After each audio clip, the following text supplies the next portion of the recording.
Hey everybody, Audio Legend here, bringing you another one. This is definitely going to be a fun one today. We're talking about speakers you might walk right past if you're scrolling Facebook Marketplace, out thrifting, hitting garage sales, or even just browsing the shelves at a local estate sale. Why? Because the badge turns you off, or they look plain, boring, a little ugly, or just like something that came with a cheap mini system from 20 or 30 years ago. I'm telling you right now, that would be a mistake. These are wolves in sheep's clothing. Speakers that don't look like much on the outside but can seriously outperform a lot of the flashier, better known stuff from the same era. I've sold plenty of them, lived with them, beat them against bigger names, and they keep surprising people. So let's get into the list. 1. Optimus Pro LX5, also badged Realistic, RCA, Genexa. First up on the list is a speaker that still fools almost everybody the first time they see it, the Optimus Pro LX5. These came out of Tandy Radio Shack in the mid-90s, right around 1,995. Two-way, ported, 8 ohms, and honestly, a little inefficient measured sensitivity sits around 81.5 to 83 decibels. You'll usually find a healthy number of pairs on eBay, most of them landing somewhere between $80 and $150, depending on condition and whether the woofers have already been refoamed. Most people look at that Optimus or Realistic badge and immediately write them off as cheap mini system speakers from the 90s. I did the exact same thing the first time a guy walked into the shop with a pair a few years back. He set them on the counter and said, "Have you ever seen these?" I glanced at the badge, shrugged, and thought, "Nope, not interested." Then he pulled the top cover off. That's when my eyes got big. Sitting right on top of the cabinet is a Lineum, sometimes spelled Lineum, dipole tweeter, a real high-end design that came out of Oregon. Radio Shack licensed it, and Lineum built the tweeter assemblies in the States before shipping them to Malaysia to be married to a 5-inch polypropylene woofer inside a die-cast aluminum box. This is not a normal dome or cone tweeter. It's a weird little figure, 8 dipole radiator made from thin plastic film diaphragms that fire both forward and backward. The result is a high end that feels atmospheric and spacious, almost electrostatic in the way it blooms and wraps around the speaker instead of shooting a tight beam straight at your face. In the right room, especially if you can give them a little breathing room from the back wall, these things create an open, airy presentation that makes the tiny cabinet sound a lot bigger than it has any right to. I've run them in a normal stereo setup and also played around with them for more ambient, room-filling coverage. They're genuinely unique. Nothing else in this size and price range does quite the same thing with the highs. Now for the honest downsides. The foam surrounds on the woofers are almost always shot by now classic mid-90s foam rot. If you know how to refoam, or you're willing to learn, that's actually a plus, because you can often buy them cheap and end up with a refreshed pair that sounds better than when they left the store. They also need a bit of power. Being only around 83 decibels efficient, 40 watts per channel is a comfortable minimum if you want them to come alive. At moderate volume, smaller amps are fine, but once you give them more current, the noise floor drops and that Lineum tweeter really starts to shine. They made a few other models in the Pro LX line, including some towers, but the LX5 and the later LX5 II are by far the ones you still see most often. Depending on the exact badge and year, you'll find both plastic and metal cabinets. I've owned both the Optimus and the RCA versions and liked them both.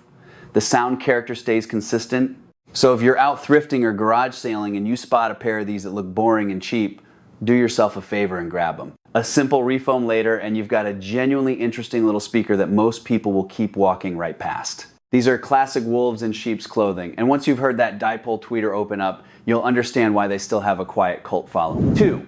Mission MS50. These little guys came out in the early 2000s, two-way, ported, 6 ohms, and right around 88 decibels efficient. On the used market, you'll usually see them in the $80 to $140 range with the made in England versions, often asking a bit more, and honestly, they deserve the attention. I still remember the first pair that came into the shop 4 or 5 years ago. I stuck them up on the stereo wall, put on a couple of tracks just to check them, and within 30 seconds I was standing there thinking, okay, there's something special going on here.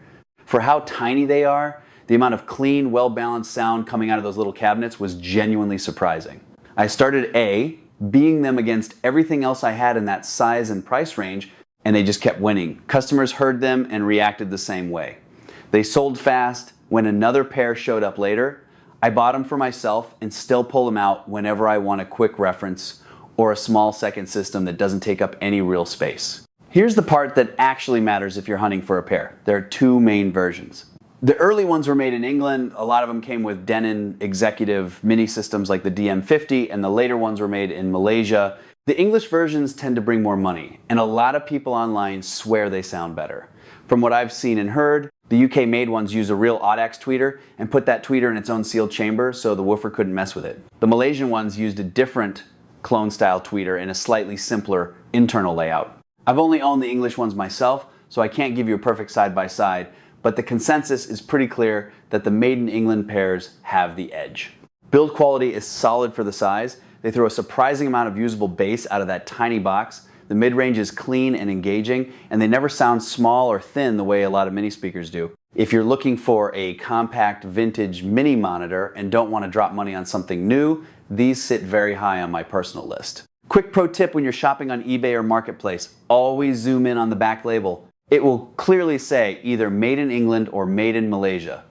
A lot of sellers don't realize there were two versions, so you'll occasionally find the English ones priced like the Malaysian ones.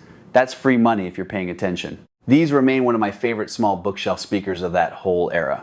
Tiny footprint, real personality, and the kind of speaker that makes you grin when you realize how much performance is packed into such a little package. Realistic Minimus, set 'em. You knew this one was coming. The Realistic Minimus 7 and its Optimus RCA, later versions. Huge cult following for a reason. Introduced in 1977-78 and stayed in production for a very long run, well into the early 90s under different badges and finishes, black, silver, white, walnut, wood versions. Two-way, 8 ohms sealed die-cast aluminum cabinet on the classic version. Dimensions are tiny, roughly 7 x 4.5 x 4.3 inches, yet they weigh about 2 kilograms each because of that solid metal enclosure. Frequency response was claimed 50 hertzes, 20 kilohertzes, optimistic on the bottom end.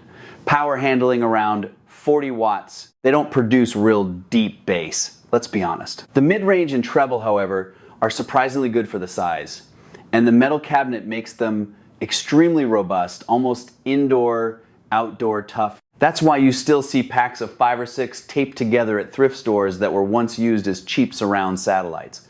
When you find a bundle like that for $20-30, grab the whole lot. Even if 1 or 2 have blown drivers, you usually end up with 2 solid pairs. I've bought multiple 5-packs over the years for exactly that reason. They're also perfect bench speakers. When you're testing big receivers or amplifiers on the workbench, you don't want a pair of L100S taking up half the table. The Minimus 7 is small, tough, and revealing enough to hear problems. We go through bench speakers regularly because high-powered gear will eventually kill them, no matter how careful you are with fuses. These check every box. They inspired a whole generation of microspeakers. Once subwoofers became common, the idea of small satellites that handled mids and highs cleanly really took off. If you live in a small space or want a second system in an office, kitchen, or bedroom, a pair of Minimus 7S plus a decent sub is still a very viable and fun setup. If you're out thrifting and see a little metal box that says Minimus or Optimus 7, pick it up and feel the weight. If it has some substance to it, take it home. Fire. JBL HLS 610 and HLS 810. All right, let's talk about a pair that still tricks people every single time. The JBL HLS 610 and the bigger HLS 810. These came out around 1998. So they're not ancient, but they still get walked past for the exact same reason as everything else on this list. With the grills on, they look like every other early 2000s big box speaker you'd find at Best Buy or Circuit City. You see that JBL badge and your brain automatically goes, entry-level department store stuff. I've done it. Most people do it. And that's exactly why they're still sleepers. The moment you pull those grills off, the whole story changes. Suddenly you're looking at a soft dome tweeter sitting inside a proper constant directivity horn paired with a solid polypropylene woofer, 6.5 inches on the 610 and a full 8 inches on the 810. Rear ported, 8 ohms, sensitivity, right around 88, 89 decibels. On paper, they're not trying to be neutral studio monitors, and that's the beauty of them. These speakers have character, classic JBL character. Forward, lively, a little excited in the highs, and punchy down low. They're the kind of speakers that make rock, electronic, hip-hop, and anything with energy feel alive. You put on something with a strong kick and a bright guitar or a sharp synth line, and they just grin back at you. I remember the first time I put a pair of HLS 610S on the floor against some more serious speakers that cost 2 or 3 times as much. A couple of customers were standing there, arms crossed, clearly not expecting much. 10 seconds in, and you could see the eyebrows go up. One guy actually laughed and said, "Wait, those are the ones that look cheap?" That's the reaction these things get when you actually play them. They're not going to win a shootout for the most refined cello decay or the most delicate piano decay if that's what you're after. Keep walking. But if you want speakers that make music fun again, that push a little energy into the room and still stay coherent, these deliver in a very satisfying way. For the money they still sell for, usually somewhere between $60 and $140 a pair depending on condition, they're ridiculously underpriced in the used JBL world.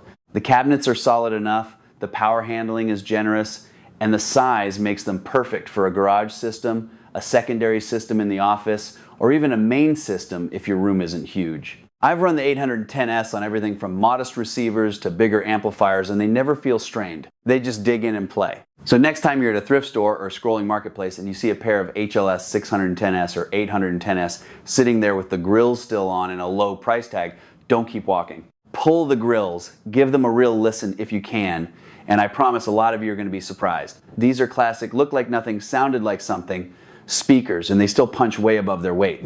Faith. Sansui AS 100 and AS 300. Last one on the list, and this one is personal for me. The Sansui AS 100 and its bigger brother, the AS 300. These come from the late 1960s into the very early 1970s. The AS 100, roughly 1969 to 1972. They are true acoustic suspension designs, 8 ohms, with sensitivity sitting comfortably in the mid 80s. And the reason they make this list is simple. Almost everybody who sees the Sansui badge on a pair of speakers immediately thinks of the later 1970s kabuki models. You know the ones I'm talking about, the SP1500s, SP2000s, SP2500S, and all their multi-driver cousins loaded with extra tweeters and mid-ranges that look impressive on the outside but often sound congested and messy when you actually put them next to better speakers. Those later models get discounted in shops for a reason. People try them, shrug, and move on to something else. The AS series is a completely different animal. These are sealed box acoustic suspension speakers built with a completely different philosophy. The AS 100 is a clean, honest two-way with a 10-inch woofer and a 3-inch cone tweeter. The AS 300 steps up to a 3-way design with a 1-2-inch woofer. Beautiful walnut cabinets, simple, elegant lines, no crazy driver count, no gimmicks, just solid, straightforward engineering from a time when Sansui was still taking speaker design seriously. The sound is natural, coherent, and surprisingly big for the size of the cabinets. Sweet, detailed treble, a solid and engaging mid-range, and a bass presentation that reminds a lot of us of the better acoustic research and KLH speakers from the same era. They don't try to impress you with flash or exaggerated highs. They just play music the way music is supposed to sound. Relaxed, musical, and honest. I've wanted a pair of these for years. I used to look them up periodically, watch the rare listings come and go, and always wonder what they actually sounded like in person. When a beat-up set of AS 100S finally came through the shop, the cabinets were rough scratches, dings, watermarks, the usual battle scars that come from 50+ years of real life. Most people would have refinished them or at least cleaned them up heavily. I didn't. I left every mark on purpose.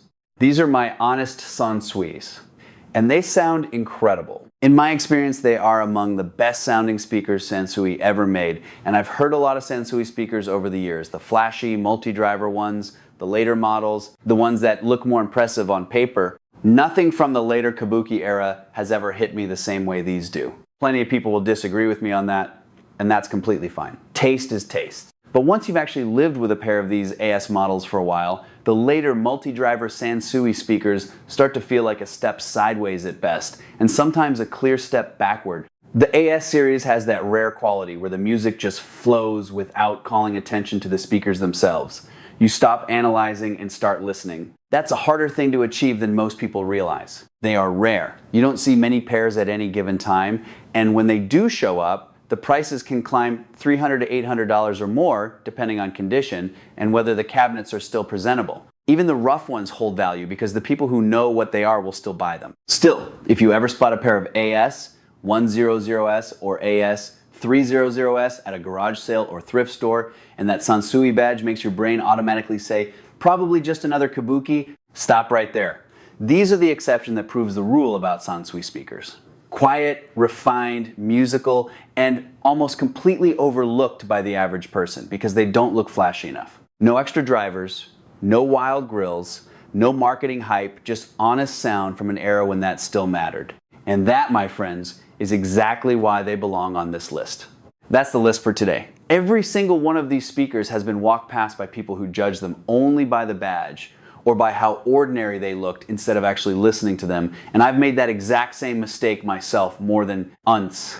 If you're the kind of person who regularly hits thrift stores, garage sales, or Facebook Marketplace, keep these names in the back of your head. The Optimus or Realistic Pro Silly T5 with the Lineum tweeter, the Mission MS50, especially the Made in England versions, the Realistic Minimus 7, the JBL HLS 610 and 810, and the Sansui AS 100 or AS 300.